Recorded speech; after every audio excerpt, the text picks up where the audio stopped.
folks. Welcome into the Yachts and Audibles podcast. Erik, Skopil, Jared Mack on today's show. Matt Preem unable to make this one, but we're bringing in the heaviest of heavy hitters to replace him today. We're thrilled to have on the host of Late Kick and many of your favorite chalice-sipping college football analysts. I will, in honor of you, Josh. Josh Pate here today. Josh, thanks so much for giving us some of your time. Yeah, I've got like a local water. It's called Callaway Blue. This is bottled in Harris County, Georgia, and they sell it in Nashville. I'm happy to report. So Harris County more and more trying to contribute to at least the culinary scene, if not the outright cultural scene in this country. But man, hey, we talked in preseason and we circled this game and the USC game as possibilities when we could be speaking again. And maybe we'll go 2 for 2 or at least 1 for 1 right now. Yeah, well, I'm fired up that you'll be out there in Seattle. And for those unfamiliar, you're Once Upon a Saturday tour making its debut at Husky Stadium this weekend. I know it's also your first time at an Oregon-Washington game. I guess we'll start there. What have you heard about the rivalry, and why was this the right time to make a trip out? Well, I think the marquee of undefeated versus undefeated, top 10, that's self-explanatory. I try to get to as many new places as I can get within reason. So we call ourselves going to the best game every Saturday. So you can't just randomly go somewhere you've never been. Like I can't randomly go to Oklahoma State just because. But we can absolutely go to Washington when they look like they do, Oregon looks like they do. I was hoping that this would be an undefeated versus undefeated. It is. I love that both of them have the long rest because this down south is the way that they've structured the Alabama LSU game, where both of them have their bye weeks every year before each other. So a lot of times injuries get taken care of. There's no really weird external dynamic like we had with Louisville Notre Dame last week, where someone's been on the road 2 weeks in a row, someone else is home on long rest. So there's that. Also, I love if you want to call it the subplot, we can call it a subplot. I love that Michael Penix has gotten his national due this year because it's hard to do at Washington. But I feel like there's sort of a dynamic brewing in this game this weekend that we had with OU Texas last weekend, where Quinn Ewers, justifiably so, had gotten a lot of hype so far. And Dillon Gabriel, if you're a hardcore fan, you followed him, but the national, more casual crowd could not tell you much about Dillon Gabriel. I think that's Bo Nix this year. I think people know he plays at Oregon. I think people know, yeah, he's a pretty good quarterback, but they're lying if they tell you they've watched him significantly. They tuned in maybe to watch Colorado and Bo Nix happened to be playing in the game, but I don't think people have made Bo Nix appointment viewing. So this Saturday is his big stage. It's his opportunity, I think, to do kind of what Gabriel did last week against Texas. Pate, just want to thank you again for being on the show. Always great to have a national guy on here. We don't get him too often. And because of that, I thought I'd ask you some national type questions for you. This is obviously a very difficult conference slate in the Pac-12 this season. A lot of talent up and down this conference overall. From your perspective as Pac-12 Pate, just is it too early to kind of figure out or have a sense of how this is going to play out? Or do you think that this weekend could easily propel one team into that conference championship crown, that they're the best team in the conference? I think it's a significant rung on the ladder, and I think that's pretty commonsensical to say. I don't believe the things that are going to decide the Pac-12 championship matchup have happened, and they will not have happened by the end of this weekend. Someone will take a giant leap forward towards getting there. That part's obvious. Losers not out of anything, obviously, when it comes to the matchup we're talking about. But also, there's been like a big national debate. I'll sit in on some of the editorial meetings even sometimes at CBS. And when people are trying to decide how are we shaping what we're going to talk about, what deserves to be talked about, how should things be talked about, I'm sure a lot of folks have had this conversation, and the conversation sounds a little something like this. In the past, we've given the SEC benefit of the doubt. When one team lost a game, they're not out of it because it's a byproduct of the insanely high level strength of schedule the SEC has. And I always agreed with it. I sung from the same hymnal they did. You absolutely have to say that about the Pac-12 this year. You're disingenuous if you don't. And so it is my belief because of that, you got half a dozen teams out there that are realistically in the race and realistically should be considered in the at least the playoff conversation or the periphery of the playoff conversation. You can't be lazy and say, well, the Pac-12 can't be treated like that. In this year, they can.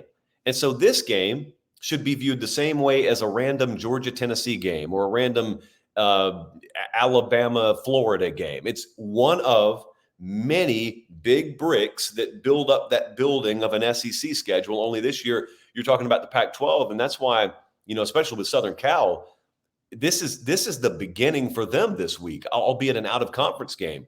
But every one of them from here to the finish line is stacked up, and you got Cal mixed in there. But other than that, it's boom, boom, boom, one after the other. Right, and finally, we get to use the word gauntlet on the West Coast. We've been waiting on this. I know as Pac-12 Pate, I've been waiting on this. It's funny. I have gauntlet in my next question here, but it's about a different conference. The conference Oregon's about to join the Big Ten. I wanted to get your thoughts because we haven't obviously had you on since both Oregon and Washington were admitted to that conference. What do you think about both of those schools' chances of competing there? Obviously, we're looking a year ahead, but just those programs, I guess, how they fit there, and then the word I was going to use here was the gauntlet of trying to maneuver through that conference each year and how difficult that could be for somebody. I don't know how Washington fits there. Oregon will be fine because Oregon has a national talent acquisition apparatus. We need an acronym for that, by the way, because I'm really tired of saying that, and I've only done it once. Washington's team this year would be fine in the Big Ten. I'm not talking about this year's team, but you said program-wise remains to be seen. I don't have much doubt about Oregon. I have a little bigger question mark about Washington. The travel is always going to be an issue.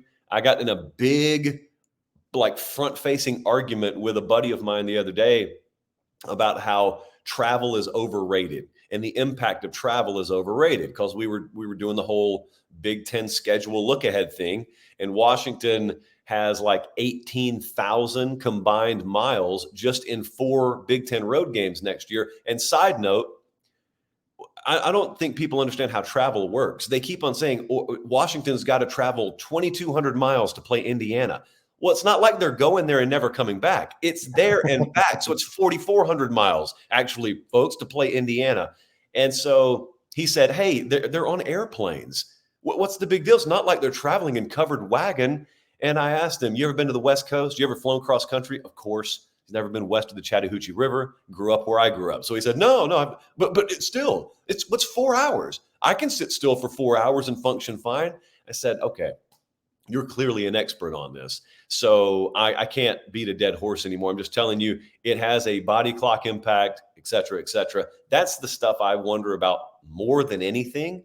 And then secondarily, I wonder about what is the style of play we see? What do we call Big Ten football? Because when we had a regional sport, Southern football was something different than West Coast football was something different than Midwest football.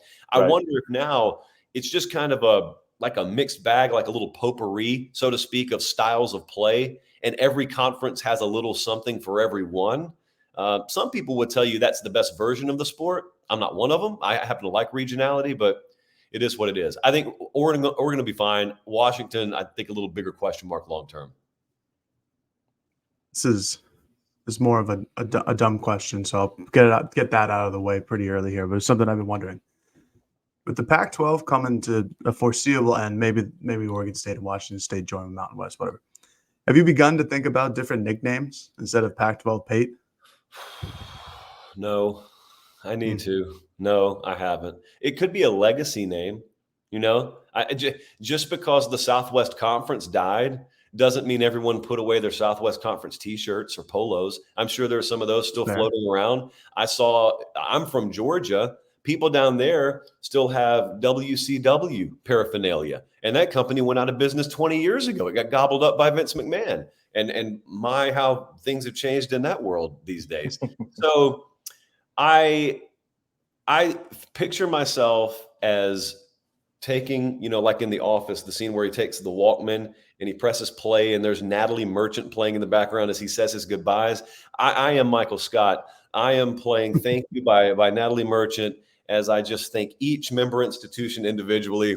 And with Oregon State and, Washington State, I hope to see you guys down the road. We'll see you at the 20-year reunion, sign my yearbook. That's the kind of vibe I have right now. I guess you can still be Pac-2 Pate, maybe. Oh, that's a good point. Yeah. I guess I could. You know what? It won't cost us much, so we'll hit up the trademark office. I'm just not sure I'm going to be throwing that one around publicly much. Yeah, you just have to mark out one of the numbers. Not too bad. All right. You were more bullish, I think, on Oregon in the preseason than a lot of people, at least from what I read. What was it about that? Like, I guess I'm just curious on your process of what did you like about Oregon coming into the season that led you to, because I think you had them top 10, and I know they were 10th in the AP, but you had them a little higher than everybody else. Yeah, still do. Have them top 5 now. JP poll, as we're recording, will come out tonight. I think we got them number 4. So I think it's pretty simple where I differed with the consensus public. I thought their offensive line wasn't nearly the question mark that the general public thought it was, because I think that returning starters is a very misguided stat sometimes. There are sometimes I would much rather have new starters than return the same pieces I had. And I'm speaking generically now. This is not an indictment on Oregon last year or anything like that. I just think people use that as a catch-all phrase. Well, they got to replace 4 guys. Well, who are they playing with? Who is going to be playing for them this year, and how good are they? That's really all I care about. And so I thought that they were probably better along the offensive line than your standard preview magazine thought they'd be. And also, and this was more overarching, I did not think they possessed the personnel to really do what Lanning wanted to do defensively last year.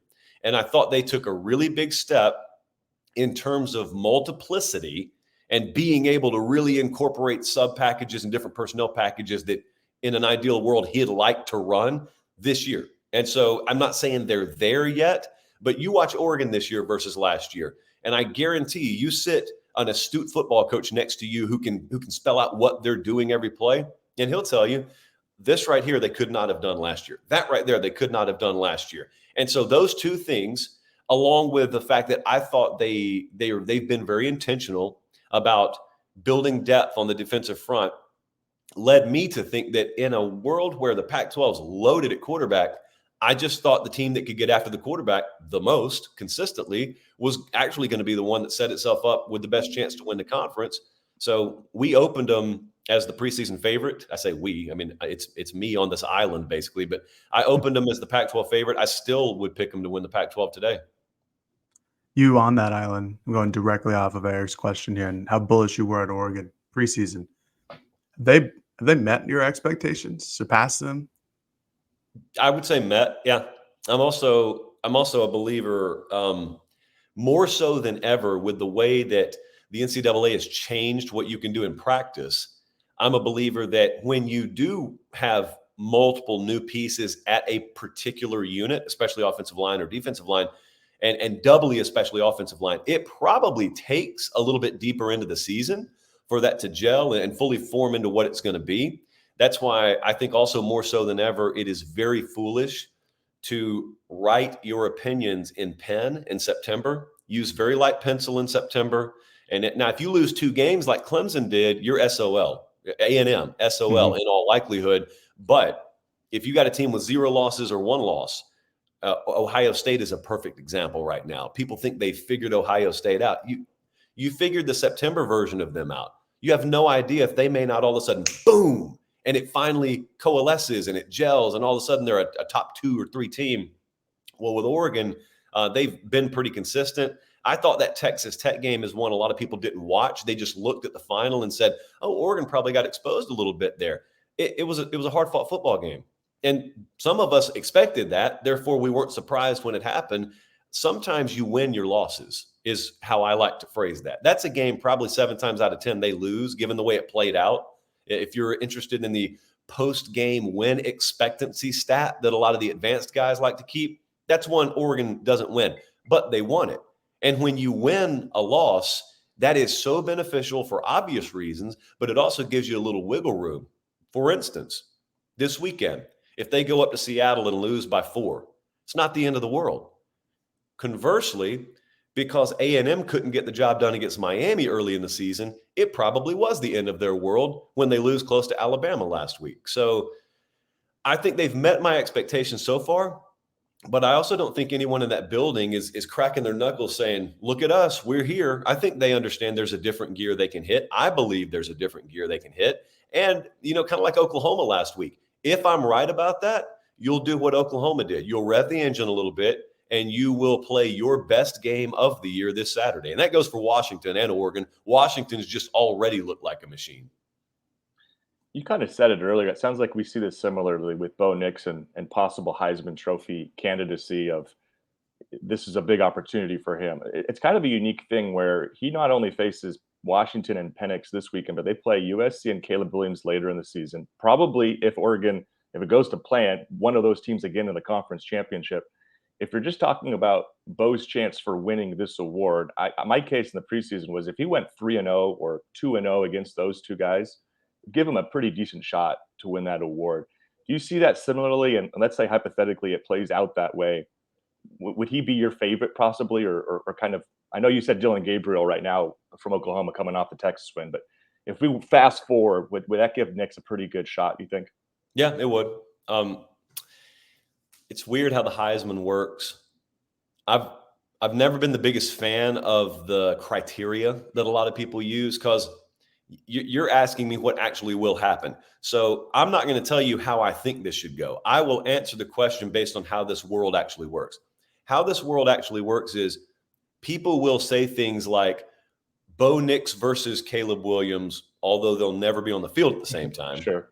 People will also really get drunk on a moment, which is not a body of work, but your Heisman moment has become synonymous with that award. And thirdly, and this is the part that should matter the least, if Oregon is worth their salt in terms of marketing, which we all know they are, they will end up leveraging those big matchups into really good feature pieces on all the major networks leading into those big games.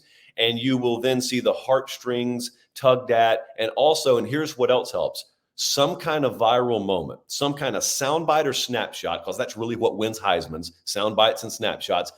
Those things, none of which really matter when it comes to efficient quarterback play. If all of those things, if all of those dominoes fall, you just greatly increased your odds to win the Heisman. And I just perfectly encapsulated why I do not care for the process of voting on that award all that much. But even if we were to vote on this the right way, Bo Nix should be in the mix. And I said Gabriel last week because he did it on the big stage. Bo Nix's big stages are still ahead of him. And yeah, if he tackles those stages properly and plays at the highest level at the most important moments, yes. And also, he's got the story. You don't have to manufacture it around him. I watched him at Hewitt-Trussville. I watched him in high school down in Alabama. And I watched him get just horrifically underdeveloped and mismanaged at Auburn. And it feels like he's been around 15 years. And all these years later, he's out at Oregon doing what a lot of people in the South thought he was always capable of. Then he got written off. And it's a really good story if it gets properly told. I just hope it does. And I hope he exclamates it with big performances on these big stages coming up. Going back to this weekend's game, a lot of maybe minor storylines, big storylines to watch in this game. For me, I think it's watching Oregon's pass secondary go against Michael Penix and their offense and their three wide receivers. So for you, coming to Seattle, Husky Stadium, first time, what's the biggest area you're just excited to watch for this matchup? And it could be off the field, could be on the field. Just what is it for you? Yep. Well, off the field, obviously, I've never been there. So just all encompassing what the environment is like, what the energy is like. But as far as the game goes, what you just said is key. I'm always fascinated when you watch these offenses that are so precision based and timing based. And when they work, they are so lethal and it looks like they're unstoppable. And I always equate the proper defensive game plan against those offenses as the crowbar and the bicycle spokes approach.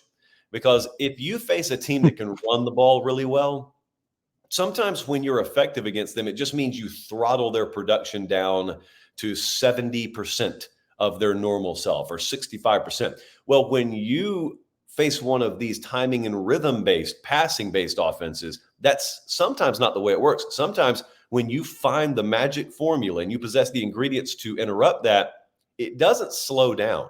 It goes from full operational to crowbar and the bicycle spokes, full stop immediately. And you just fly over the handlebars and you're Bobby Petrino. Your face is all scarred up and people are asking what happened and people make memes out of you. So I don't know that that's going to happen this Saturday. That's what I'm so excited to see. I'm excited to see if Dan Lanning and his defensive staff have figured some things out. And maybe by figure things out, I just mean they have the right personnel. And all of a sudden, you get to the end of the first quarter, you're midway through the second quarter, Washington State has 6 points on the board instead of 24.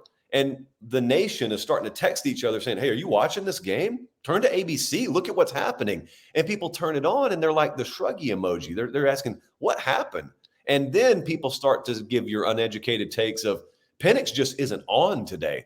Well, maybe he's not, or maybe someone disrupted the flow and the rhythm a little bit. And all of a sudden, it's not just boom, boom, boom, boom, boom, boom. And you're finding out whether you got a secondary pitch or not. Because fastball pitchers are great when they got 101 on the black. But when it's 97 center cut, you probably need to mix something else in there. And if you got it, you got it. If you don't, you don't. Yeah, I want to stay right there, Josh. To me, Oregon has, at least through 5 games this season and a couple conference games, has shown to be the more complete team. And if you look at Oregon, you look at USC, you look at Washington, just in terms of what they've done defensively, obviously offensively, those other schools are incredibly gifted as well. How sold are you on the improvements we've seen from Oregon's defense, and kind of to what you were just getting at? Like, how likely of a scenario do you think it is that no one's going to shut down Michael Penix and Washington's offense? I don't know if that's really possible, but how likely do you think it is that we come out saying, wow, like that Oregon defense, they held Colorado to 6, they held Stanford to 6, but man, this was way more impressive. I think I expect it. I expect to say that we could end up saying that in a loss, mind you. We could end up, it could just be a different style of game, or turnovers could end up being a factor. And you may say things like, wow, Oregon defense, that's a warrior effort, whether they won or lost. But I do expect that. To what degree we get it, I guess, is my question, because you'd be hard pressed to convince me you're just going to continue rolling against that Oregon defense. I don't think Kalen DeBoer and his staff expect that, whether they tell the players that or not. I think they understand what they're in for, especially with each team on long rest.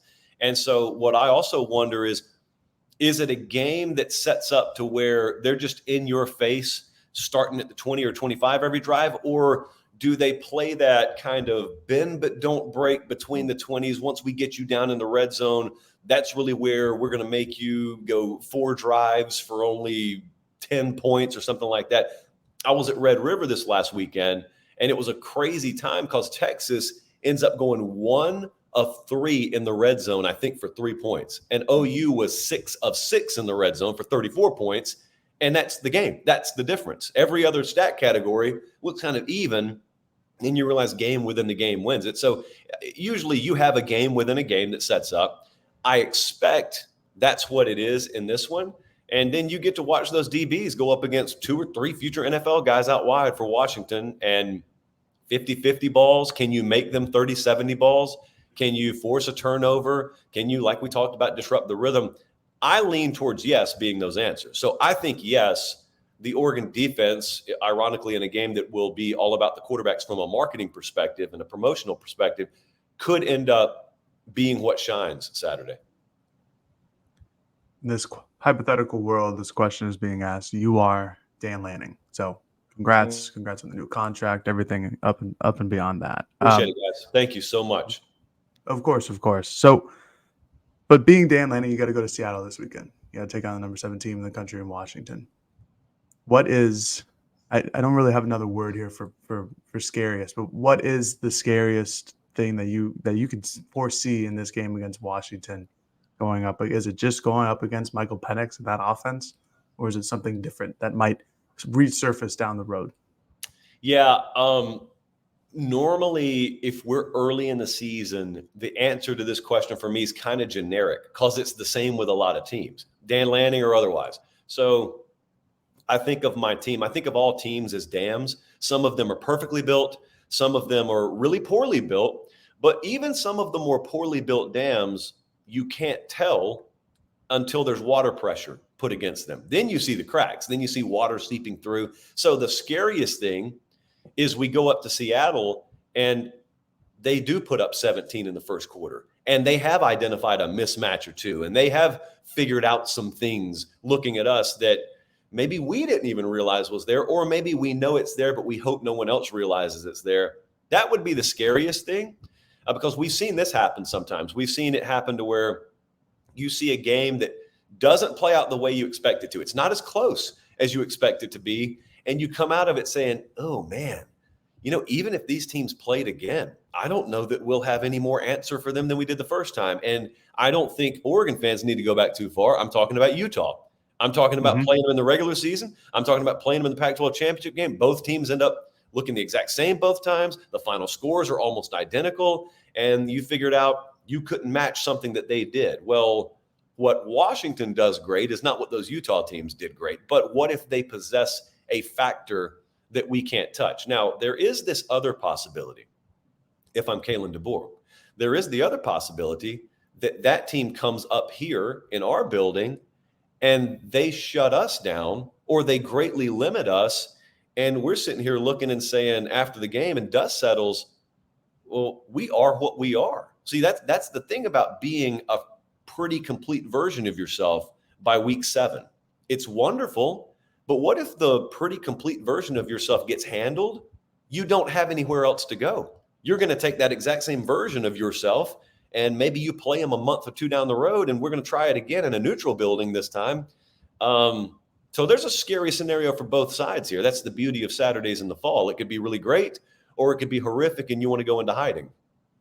We're going to wrap it up here, Josh. We want to ask you to pick this game because I know you're going to do that on your own show. But what are you foreseeing kind of deciding this one? And I think Vegas has it at 2.5 right now. I don't know what the model says, but do you think it's that much of a coin flip game? Are you expecting that kind of a game on Saturday? Yeah. I would probably on a neutral, I would favor Oregon by about a point and a half. So I think Vegas and the model are dead on the money there, or they're dead on the money in terms of agreement. We'll see how the game plays out. I think in plus territory, what the execution is on third down, that's very key. I wonder what Washington can do on the ground. I wonder if Oregon can win on early downs defensively and earn the right to rush the passer. I think they can.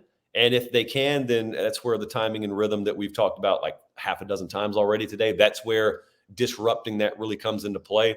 And how aggressive they play in the secondary. Those are some of the things. I didn't even mention Bo Nix there. Crazily, I think I'm going to get a good day out of him.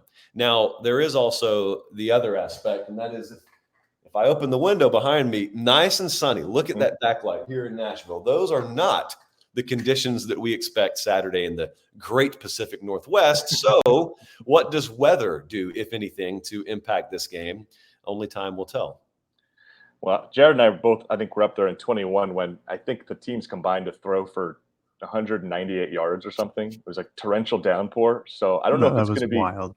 I don't know if it's going to be quite like that on Saturday, but the forecast does seem to suggest it will be not a dry day like it is down there in Nashville. Yeah. So I don't know. Maybe what we just said gets scrapped and they both go triple option the entire afternoon and it's a 2-hour game. I mean, from a time, I'd be down. You'd make your flight, Josh. That'd be good. You don't think for a second I'm not rooting for at least a steady drizzle throughout the day. I know what that would do for my travel plans. All right, Josh. Hey, thank you so much for joining us on this show. As a reminder, your Once Every Upon Saturday tour is in Seattle this weekend. We will see you up in the press box.